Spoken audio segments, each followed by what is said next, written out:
Those were the charges that were still to be investigated. I mean, the smallest of those is acting as a foreign agent at FARA, but then there's bribery and corruption. What was the twist in the tale? What the Department of Justice did here is that they put broad immunity language, basically guaranteeing Hunter against prosecution for all the things you just said, that he was going to be immunized from future prosecution for basically all of that. The millions of dollars from China, the millions of dollars from Russia and Ukraine, all of that was going to effectively be wiped clear in the eyes of the Department of Justice.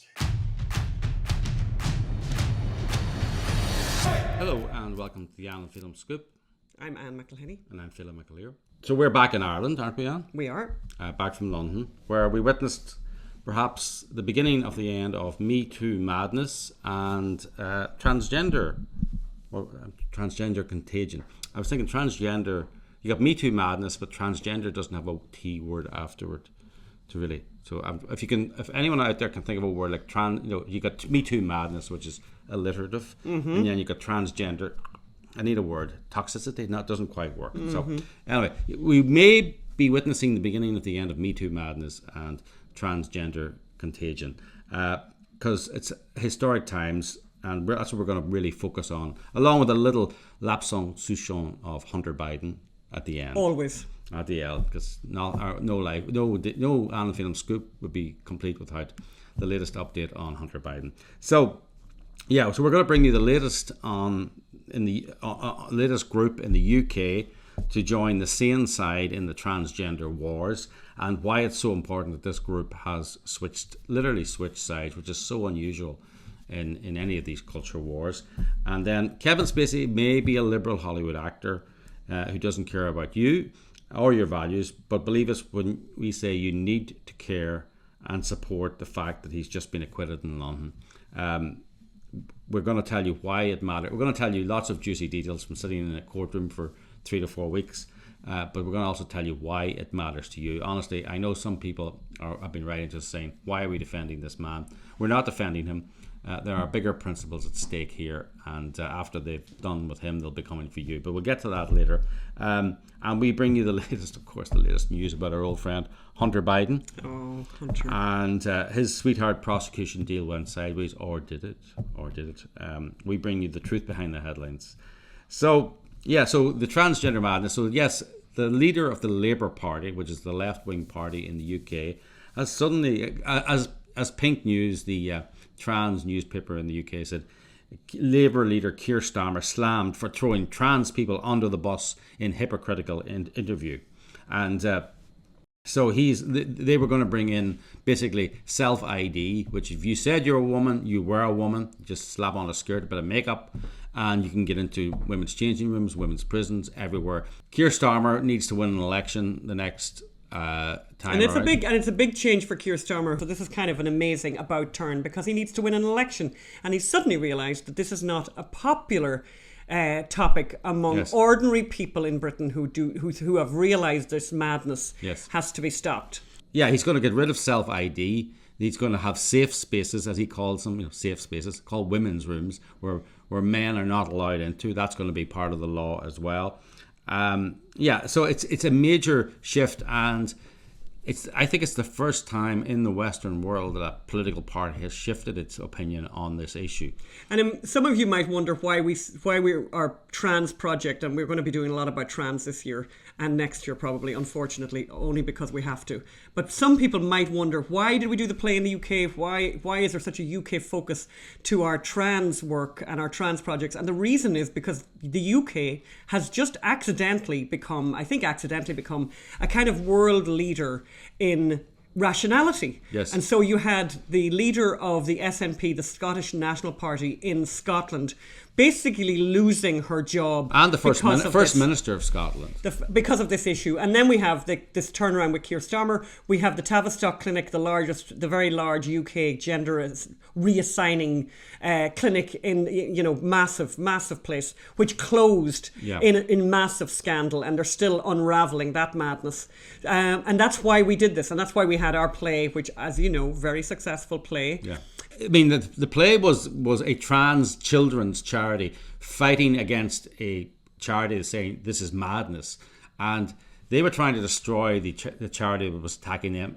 The trial flipped halfway through and became this massive courtroom drama, and it was basically trans on trial. And you know what? They had no answers, they had no testimony, they had only farcical, absurdist humour almost, if it wasn't so serious. So we're going to be doing a lot more on this, but the tide is turning, and maybe people in America could learn something, by the way, from this. It's very interesting. We were talking to someone the other day, and they said, very interesting with the UK, the left are sceptical of trans. And when the left is sceptical of something, things happen. And I think that maybe might be something we'll see that campaigners should think about in the States. We'll see. But before we go forward, we're going to talk about the fact that we have been in the courtroom with Kevin Spacey and with the jury and with a lot of reporters. And, you know, there's so much to say about the case, but just we kind of want to we want to help you to understand how these charges, they started out as 12, they ended up as 9, how he ended up banging every last one of them on the head and be given a not guilty verdict 9 times. Yes. And we stood there as he heard each of them read out by the foreperson of the jury, and you know, and he was in tears because he was literally facing, you know, like 100 years in prison or whatever. So why did that happen? How did that happen? And we're going to bring you that kind of the colour of that, what happened in the courtroom. Well, first of all, the reason we were there was because we've done this podcast. Now, this is separate from this podcast, yes, right? It's the Kevin Spacey Trial Unfiltered. So go to your Apple podcast app or just go on Google and type in Kevin Spacey Trial Unfiltered. You will not believe it. And You'll it's come not, to our there's no video. There's no video. video. It's just audio. You can listen to it in the car. People basically... Actually, each episode's about 30 minutes each, or just over 30 minutes. Perfect for a commute in the morning. And people saying, I meant to listen to it on my commute, but I ended up listening to them all in a row. They're so addictive. We had a friend who lives between Los Angeles and Palm Springs, and he was saying that he had planned that he would save it for those trips that he couldn't do it. He just listened. He binged the whole thing at the one time. So it's separate from this. It's not the Ann and Phelim Scoop. It's the Kevin Spacey Trial Unfiltered. You can look it up on any podcast platform. It's there. And please leave a rating, leave a review. We're very proud of that work. But to follow up from that, we went to... Then, of course, what they did to Kevin Spacey was he was then accused of all kinds of nefarious activities in the UK, of different types of sexual assault by 4 complainants. Yes. And we got to hear their evidence, and we got to hear how the defence dealt with them. So we're going to go through them a little bit in some detail here today. So we're going to start with the very first complainant, who... I suppose we could call number 1 the driver. The driver, and we could also say the driver, the Elton John one. Let's say, for example. So this is a complainant who claimed that he drove for Kevin Spacey and had drove for Kevin Spacey for a long time when Kevin Spacey first came to the UK to work at around 2000, 2001, and then until 2004, 2005. And this will be significant details. And he claimed that basically almost from the get-go that Kevin Spacey was super handsy with him, and he was touching him, and he was giving him a massage in his neck and stuff like that. But the centre of his complaint was, the most vicious assault by Kevin Spacey, alleged assault by Kevin Spacey, was extremely specific, and it was the white tie and tiara ball that happens once a year that Elton John and David Furniture Sir Elton John has it at his country estate every year. Costs about £1 million. It's one of the major events in the British social calendar. But interesting, it's covered by Hello Magazine. You know, it's a very well covered event because it's kind of like one of those. So anyway, long story short, the number 1 complainant was very specific about this the vicious assault that really destroyed his life, basically threw his life into changed his life, threw a curveball completely into his love life and all of this kind of thing. So this was meant to have happened in... He wasn't sure. It was either 2004 or 2005. On the way to the ball, Kevin Spacey reached over and grabbed him in his private area so violently he almost drove the car off the road. The road did come to a stop. He had to pull over, and he turned. And he said to Kevin Spacey, "If you do that again, ever effing do that to me again, I'll bleep knock your bleeping block off." Right. So it's very specific. You know, and then obviously, one other thing I say, that was the end of him and Kevin Spacey. That was the end. Yeah, that's very specific. That's very important. You know, that ended the whole thing. So what's interesting, and those of you who have been listening to the Kevin Spacey Trial Unfiltered, which covers the cases in the United States, will know, Kevin Spacey keeps everything. So He's a hoarder. had an incredible amount of records, and he was able to knock these claims on the head. Like, totally knock them on the head. Because it turns out that, and of course, I mean, this guy should have really thought this one through. Kevin Spacey went to the white tie and tiara event once in 2001.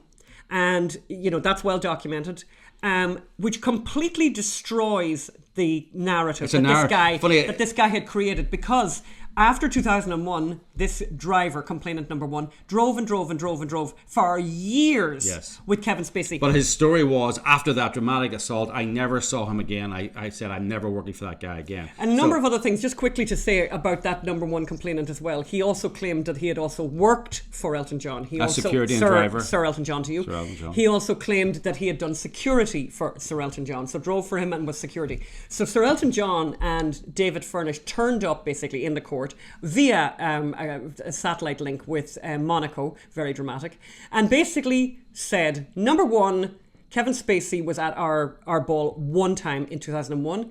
Also, this guy never did security for us. This guy never did driving for us. Yeah. So for a jury to hear that, you now find out basically this guy is a liar. If you would lie about something like that, what else is he lying about? Yes. And obviously the narrative at the centre of that allegation was blown out of the water. That's number one.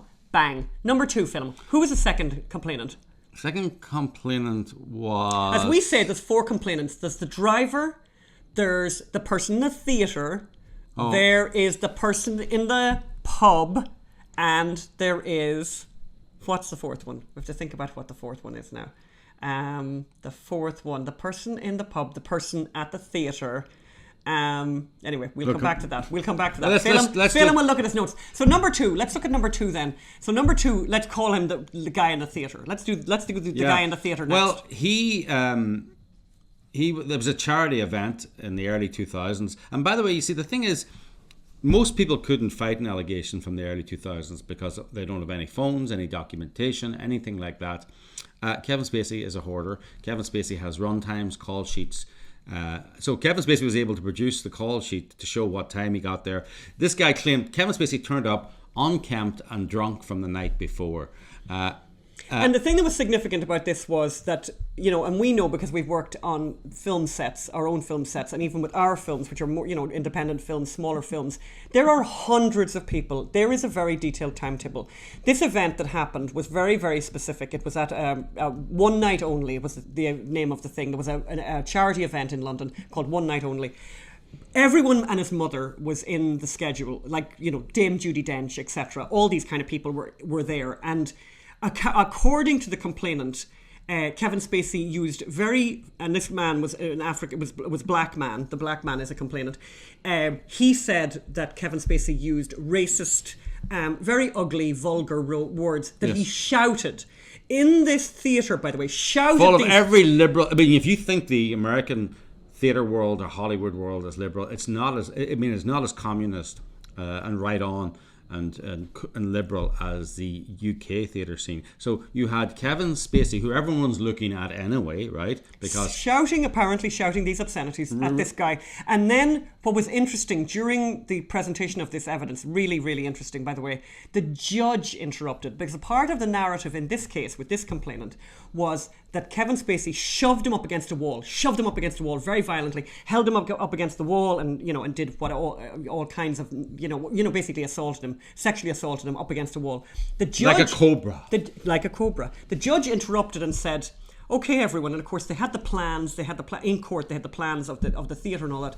How could this have happened? There is no wall. There is a curtain. And if you shove somebody up against the curtain, behind that curtain, all there is a cardboard set. Yes.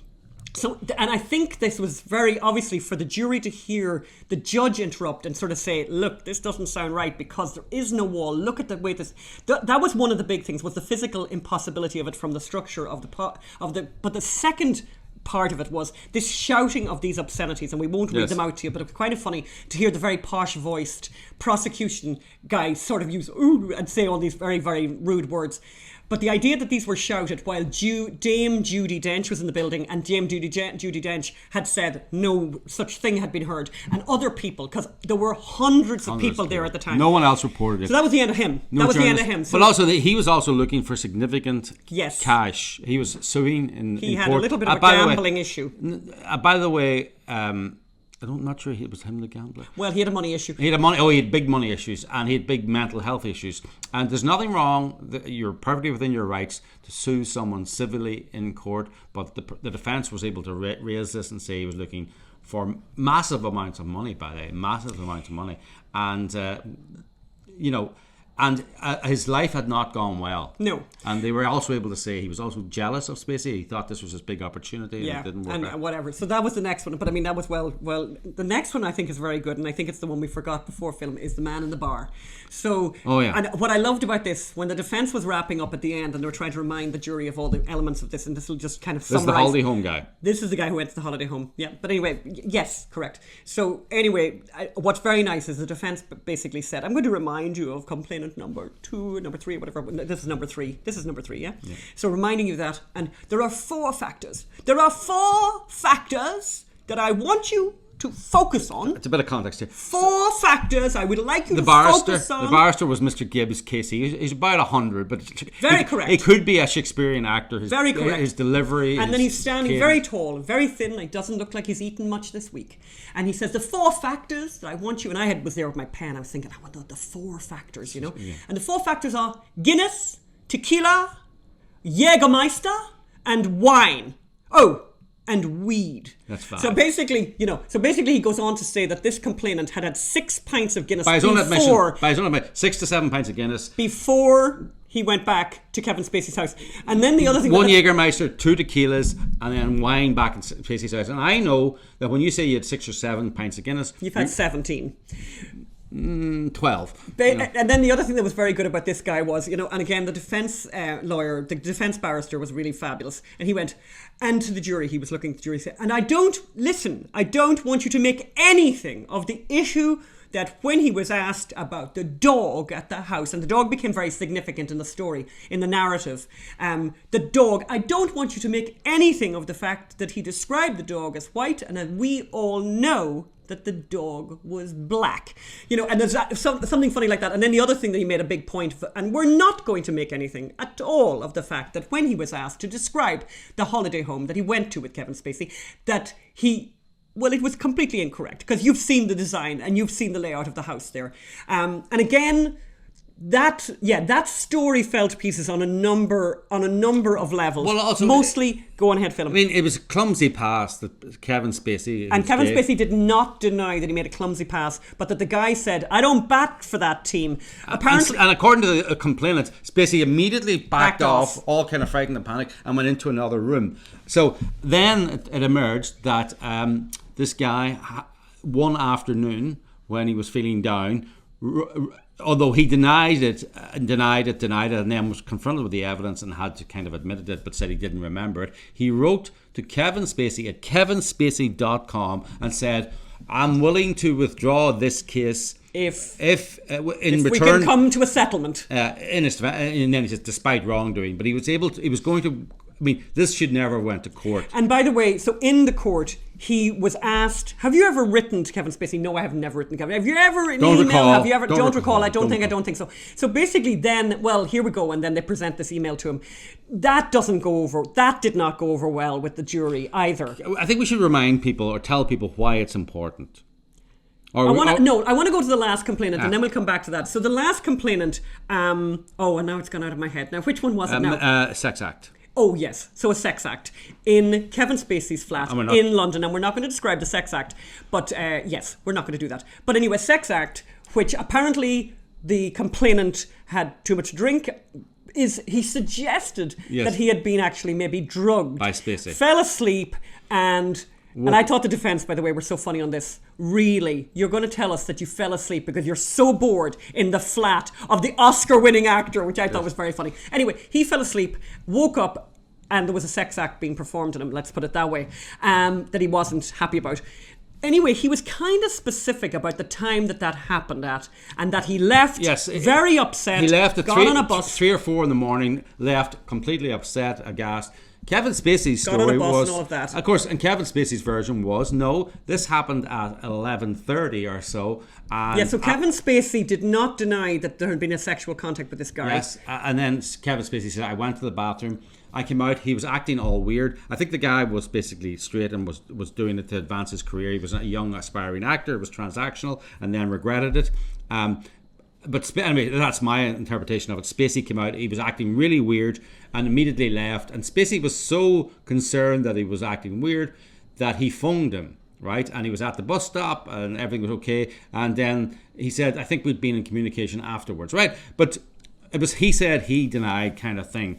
Until Kevin Spacey is rooting around his boxes in his warehouse because he's a hoarder, and he finds the phone from 2003. He finds the actual phone. And the other guy, the police asked him for his phone. He's lost the phone. What was your number? I don't remember my number. So initially, when this complainant, the fourth complainant, was asked by the police to hand over his phone, he basically would not comply. Then he eventually did comply, and when they got that phone did not cover the period. So I suppose he had at that point established that phone was a newer phone. He was asked for the telephone number of the phone that would have been relevant to the time of this alleged assault. Remember.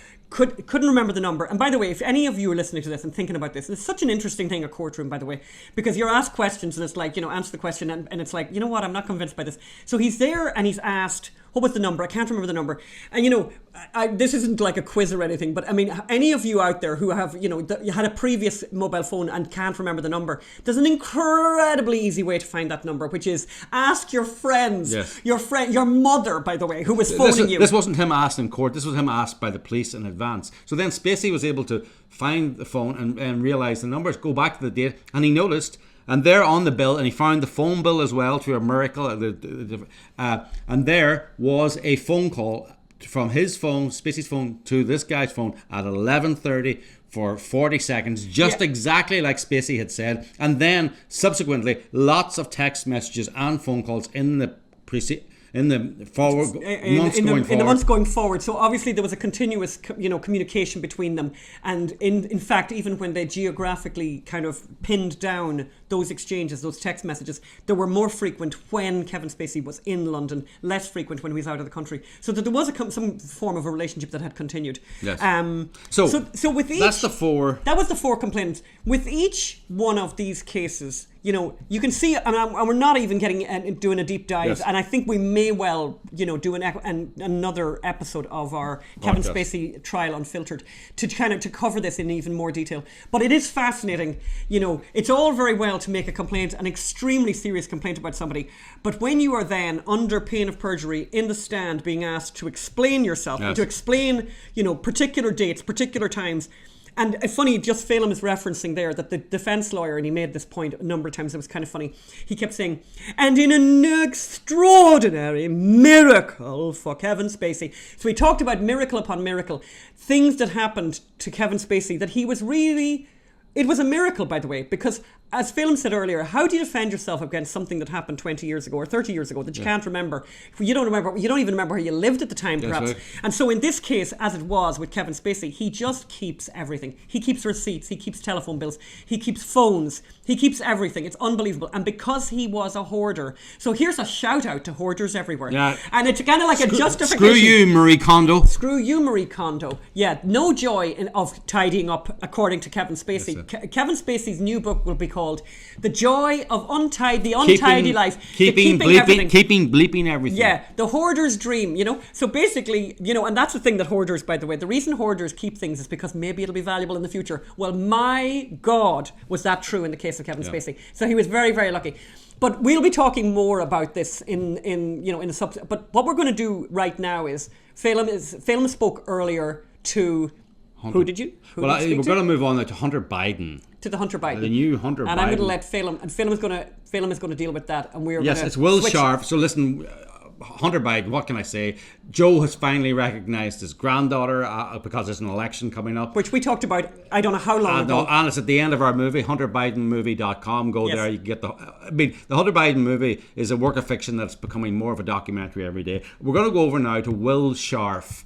who knows more about Hunter Biden than I do. No, he doesn't, but he knows it just as much. So let's talk to him about the sweetheart deal that wasn't, and see if Hunter Biden is finally going to meet his justice. And I think you know the answer to that. Hello, this is Phil. I'm back again just before we go over to that interview with Will. We were having some technical issues there towards the end of that sequence, so I just wanted to come back before we go to that interview and say why we did the Kevin Spacey podcast. It's an unusual diversion for us. I mean, as I say, he's a very probably one of the Hollywood liberal elites, probably doesn't share my values, probably doesn't share your values, but his life, his career was ruined. He became a pariah over a series of allegations that were in BuzzFeed News. Now, those words, BuzzFeed News, should set alarm bells ringing. This was several months after they published the Steele dossier to bring down Trump. There was a frenzy, a Me Too frenzy at the time. And these frenzies are part moral panic, but they're also part to destroy norms, to make us think that due process doesn't matter, that courts of law doesn't matter, that rules of evidence don't matter. And the fact that Kevin Spacey found the evidence, fought it in court and won, should cheer us all. He won a court case in New York in 2021 against Anthony Rapp. And another thing you need to know, they changed the law. They got rid of the statute of limitations to allow Anthony Rapp to sue Kevin Spacey. They changed that law, then allowed E. Jean Carroll to go after Donald Trump. So what they do is they change the law for these big moral panic cases, and we don't care because we don't care about Kevin Spacey, and then they use it to go after us or people we love. We get used to the idea of mob justice. We get used to the idea of guilty by accusation, and then they come for people we like, our family, our friends, or our favorite politicians, and they politicize justice. And we have no moral standing to argue against it because we didn't object the last time they politicized justice. So please, you'll learn more about that in our podcast, The Kevin Spacey Trial, Unfiltered. It's a great story, it's a great narrative, but it's an important story for our time, and it's important, and I think we should do it about people like Kevin Spacey because we need to show that justice should be blind, and we should be blind or we should be open. Injustice everywhere is an injustice against us all, and after they're done with Kevin Spacey, they're coming for you or someone you love. So please go and listen to the Kevin Spacey Trial Unfiltered. I am now going to prepare for our forthcoming interview with Will to talk about another great injustice, the Hunter Biden story. So we'll go over to that shortly and talk to you soon. Bye. So I'm joined now by Will Scharf. He's a former federal prosecutor who, among his many achievements, helped get Amy Coney Barrett and Brett Kavanaugh confirmed to the Supreme Court, which is quite a task. He has a keen interest in the Hunter Biden story. I should add, he's currently running for Attorney General in Missouri. He has read the transcripts of the latest Hunter Biden case. He has a keen interest in Hunter Biden and justice, and he's spoken to people who are at the court. So welcome to the show, Will. We're very, very much looking forward to hearing your thoughts on Hunter. Yeah, it's really great to be with you. It's a fascinating case. He's, to say the least, is a fascinating guy, and I'm sure there are more twists and turns to come. So where do you start with Hunter Biden? Is the question. Let's just start, I suppose, with this case anyway. Let's not talk about China yet or corruption in Ukraine just yet, but maybe we should. Actually, we should. But let's talk about this specific case. So he was going to court. Tell us where the court was, what kind of court it was, and he was going to plead guilty on tax charges and firearms charges. Am I correct? Or is that going to be dealt with at a separate court? He was going to plead guilty to some charges, and there was going to be a deal done. Tell us what the plan was, what the dastardly plan was. Sure. So, what the Department of Justice had represented was going to happen was that Hunter Biden was going to plead guilty to 2 misdemeanor tax evasion charges, and then that he was going to enter what's called pretrial diversion on a firearms charge. That firearms charge was being an unlawful user of an illegal narcotic substance while being in possession of a gun. The charge is Section 922G3. So that's what DOJ represented, was the full extent of their dealings with Hunter, that he was going to get a slap on the wrist for tax evasion, and that he was going to enter essentially a period of probation on this gun charge, where if he completed that period, that was going to be wiped clean as well. So by all appearances, he was getting a pretty good deal. But the core allegations against him relating to foreign influence peddling, Ukraine, China, everything that I'm sure your listeners are well aware of, that wasn't really on the table. It's a big story, and just to remind people, like Hunter Biden was receiving $86,000 a month to be on the board of an oil and gas company in the Russian part of Ukraine, whilst his father was VP. He was getting $3 million from the mayor of Moscow's wife when his father was VP. He apparently was on the phone with people saying, my father is here sitting beside me, send the money. He was representing Chinese interests, CFC. He was getting $5 million in payments from them. In another place, I believe he was part of a $1 billion investment fund in China. So all these Chinese companies and the Russian companies and the Ukrainian companies, they're basically state-owned or state-sponsored enterprises. So heavily involved with America's enemies, and the money was coming back and was being funneled to the Biden family members. So that's just a little, and you can see all of this in My Son Hunter, the movie, at huntermovie.com. But I mean, it's all out there. And so those were the charges that were still to be investigated, that he could still, those are the real serious. I mean, the smallest of those is acting as a foreign agent at FARA, for failing to register as a foreign agent, but then there's bribery and corruption. So we were dealing with these tax issues, not small either, and the gun issues, but it was understood there was these other cases. What was the twist in the tail? So, as I said, the Department of Justice had represented that this case moving through in the District of Delaware, Federal District Court in Delaware, really just related to these minor charges. It's important to note, typically, I can say as a former federal prosecutor with some authority, if you're making an agreement with a defendant to decline to bring future charges or to drop existing charges in return for a plea of guilty, that deal is usually stated on the face of the plea agreement, which is a publicly available document entered publicly into in court, and it's subject to judicial oversight. What the Department of Justice did here, and this is a bit technical, is that they put broad immunity language basically guaranteeing Hunter against prosecution for all the things you just said, for Burisma, for China, for this vast foreign influence peddling operation that he'd been running. They basically said that in the pretrial diversion agreement relating to the gun charge, which is not supposed to be a public document, which is not subject to judicial oversight, in that document, they said that as part of this deal that DOJ had cut with him, that he was going to be immunized from future prosecution for basically all of that. The millions of dollars from China, the millions of dollars from Russia and Ukraine, all of that was going to effectively be wiped clear in the eyes of the Department of Justice. And remember, just to restate the point, DOJ and Hunter's lawyers did not expect that part of the deal to ever be made public. They basically cut a backroom deal here. You're a federal prosecutor. You know the inside baseball. Maybe this is things that go on that the rest of us don't know about.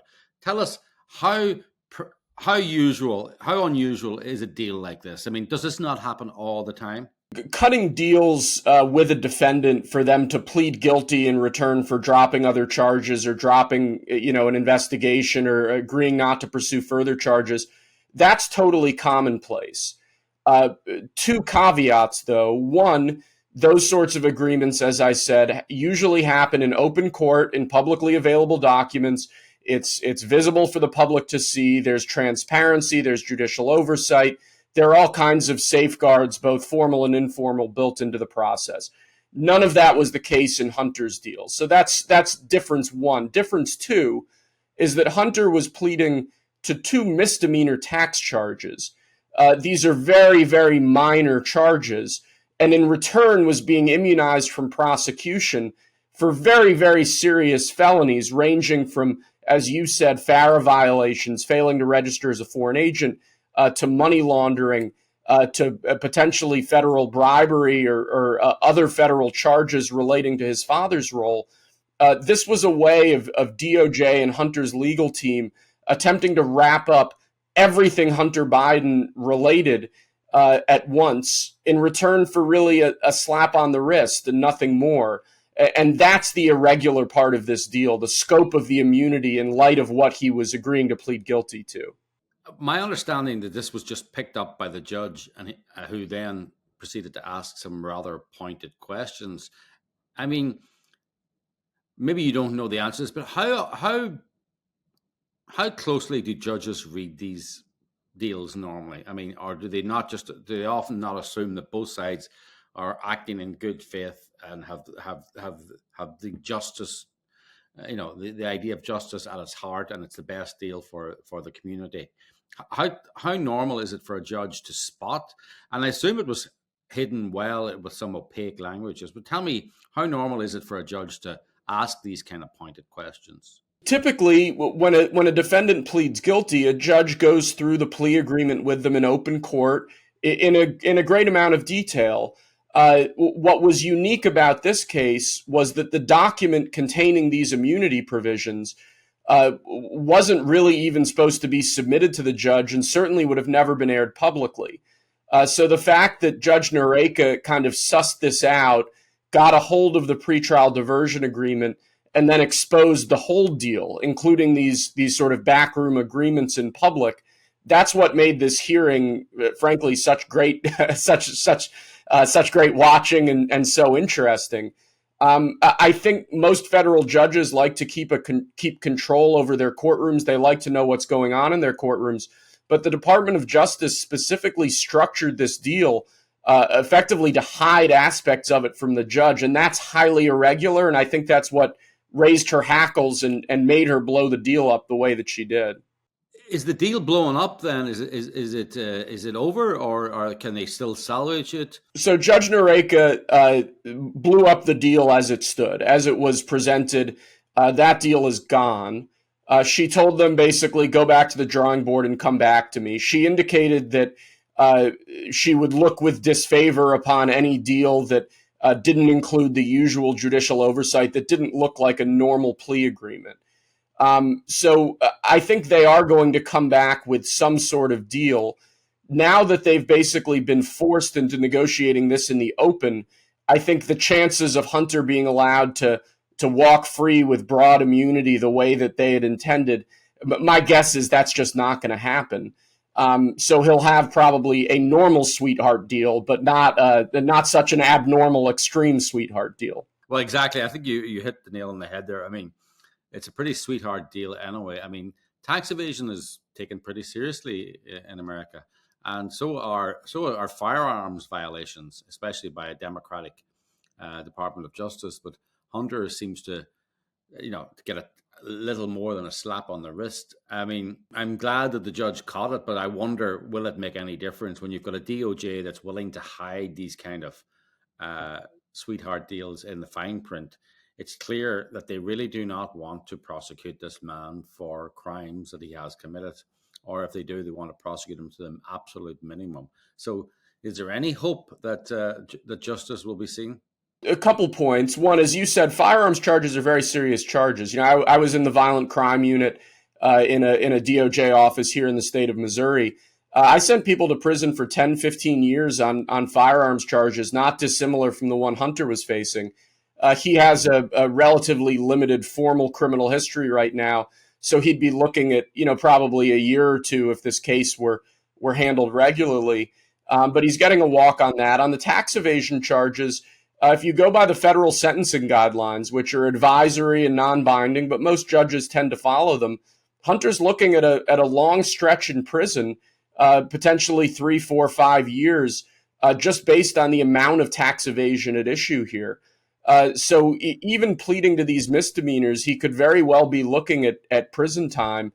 I think that given how intent the judge has been on ensuring that this case proceeds as regularly as possible, I think Hunter's not out of the water, even based on the limited charges he's agreed to plead guilty to. Going forward, the real question is going to be whether and to what extent DOJ is willing to look into his much broader history of criminality, all of the things that you mentioned before, Burisma and China in particular. If a special counsel were to be impaneled to look into that, Hunter's in a lot of trouble. So it's going to be a question of whether DOJ is willing to, continue to bend the rules for this guy, or whether now that they've been caught, they start handling this case as you'd expect similar cases to be handled. Well, you always expect the best, or you always expect the worst, and I think this DOJ is probably outworsting our expectations. I mean, they seem to have no shame. There seems to be a lack of shame now.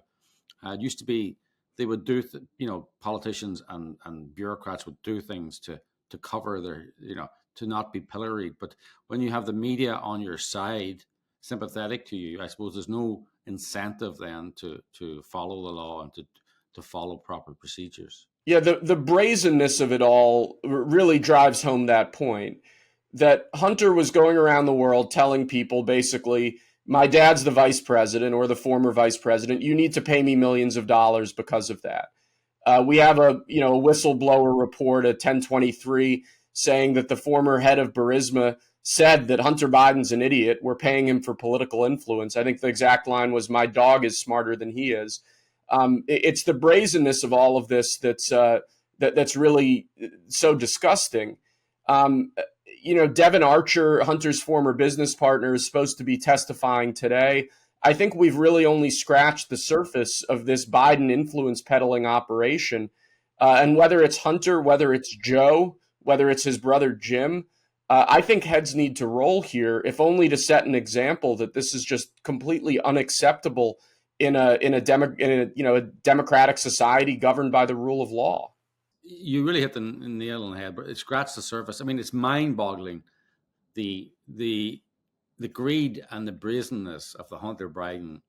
He was like hoovering up money from and he was getting money and he didn't even know he was getting money. I mean, he was losing track of the amount of money he was getting, the millions and millions,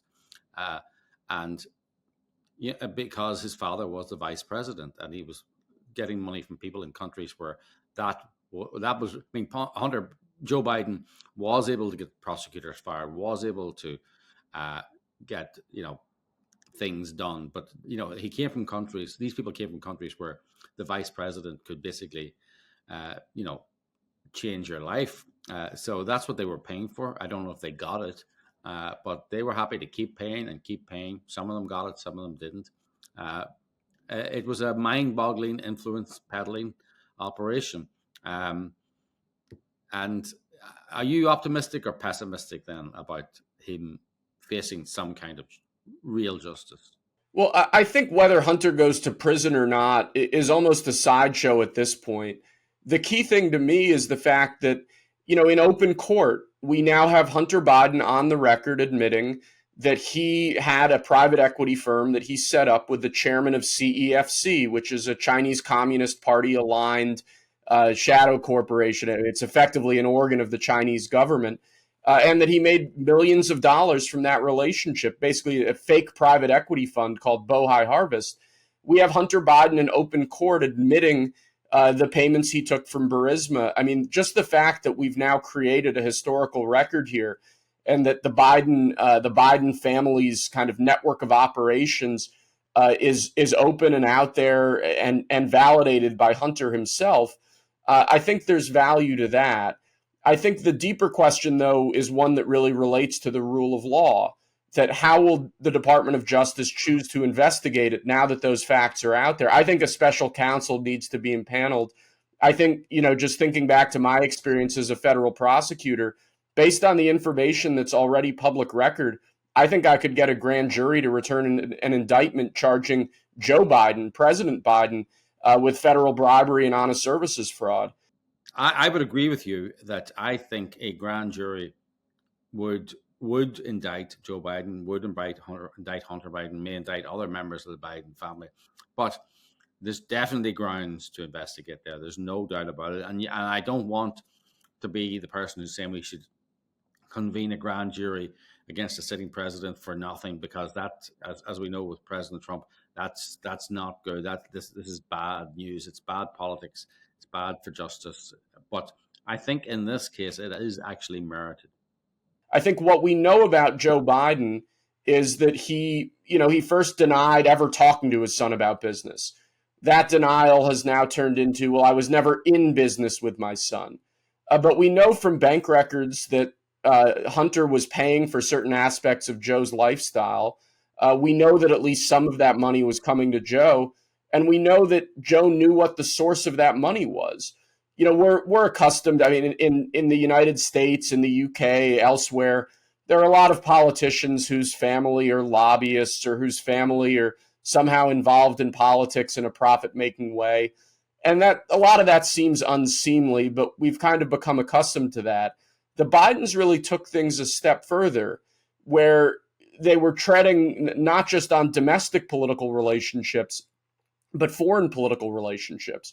So Joe Biden is basically the point man for the Obama administration's policy towards China. Hunter's flying with him on Air Force Two to China and then cutting a deal with the chairman of CEFC. Joe Biden is the point man on Ukraine, and Hunter's on the board of Burisma and calling shots against Shokin and aspects of the Ukrainian government.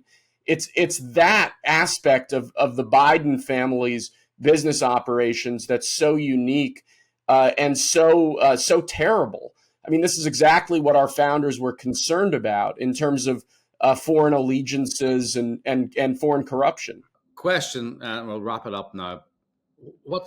Do we have a date for the next hearing, and where is it going to be? They're going to come back to that same courtroom in Delaware in front of the same judge in September, presumably with a new plea deal. And we'll see what happens then. But my sense is that the case against Hunter Biden, the investigations against Hunter Biden, that both Hunter's team and DOJ thought were coming to an end, are really only just beginning. That to sort of paraphrase Churchill, they thought this was the beginning of the end, and in actuality, it's just the end of the beginning. And I think there are going to be a lot of twists and turns to come. Great. Well, we'll be here following it, and we hope to have you back on talking again, because and I say this. Look, there are politicians who are always calling for the impeachment of this and the prosecution of that, and often it's just politics. This is much more serious than this. There's real there. There's real things there, and we need to keep talking about it and keep exposing it. Thank you very much, Will, for coming on the show. Thanks so much for having me. Really appreciate it. So yes, Hunter Biden, the corruption story that just keeps on giving, the grift that keeps on giving. We really need to have a regular Hunter Biden section on our show. But if you need to know the truth about Hunter Biden, go to mysonhunter.com. That's mysonhunter.com, the hunterbidenmovie.com. You'll see the movie starring Lawrence Fox, Gina Carano. It's written by Brian Godawa, directed by Robert Davi.